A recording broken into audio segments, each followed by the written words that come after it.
This is K.M. Weiland, and you're listening to the 54th episode of the Wordplay Podcast. After putting it off for about a year, I've finally given in to the hassle of buying a new computer.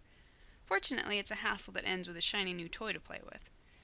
It had been my intention to buy a Mac for the first time, but I finally decided, for a handful of reasons, to stick with the Windows programs I've always known and liked. I'll officially join the Mac revolution one of these days, but not this day. So this week I'm researching computers and prices in my hunt for a sturdy, reasonably priced laptop with about a gazillion gigs of memory. If any of you have purchased computers you've been particularly pleased with, I'd love to hear your suggestions. You can email me at km.weiland, that's W-E-I-L-A-N-D, at ymail.com.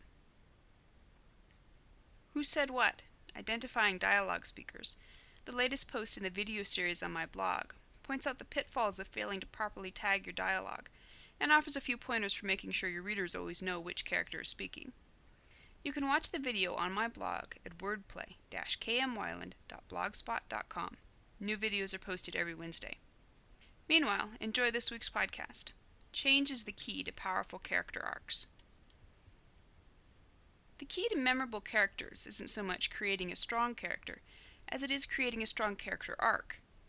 You can come up with the most entertaining, marvelous character imaginable, but unless you also give him a strong and convincing character arc, his story will lack depth and power. Character arcs are bound up in the catalyst of change.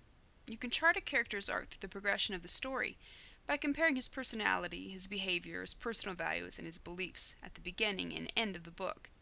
How have they changed?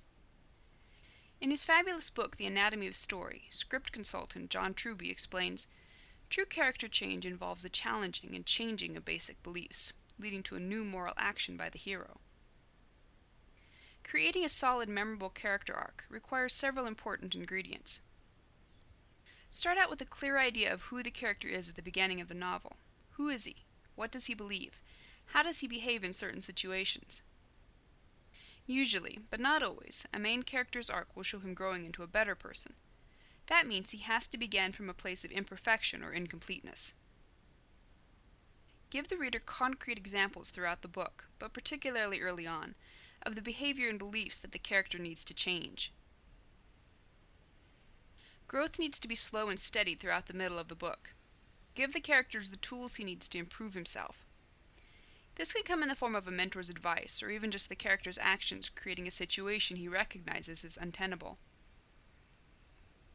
Save the moment of revelation so that it coincides with the emotional and physical climax.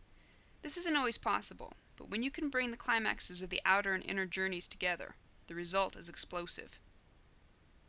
Prove the character's interchanges through his actions. It's not enough to have him vow to be a better person. He has to prove it to the reader.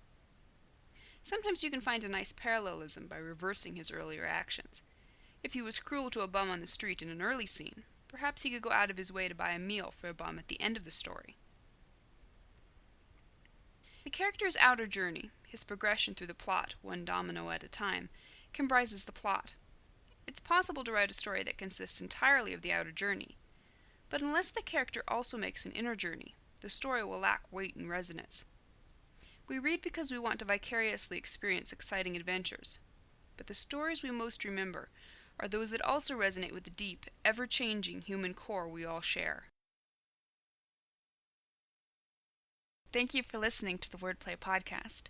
To read a transcript of this episode, visit me on the web at wordplay-kmweiland, that's W-E-I-L-A-N-D.blogspot.com, and be sure to listen again next week.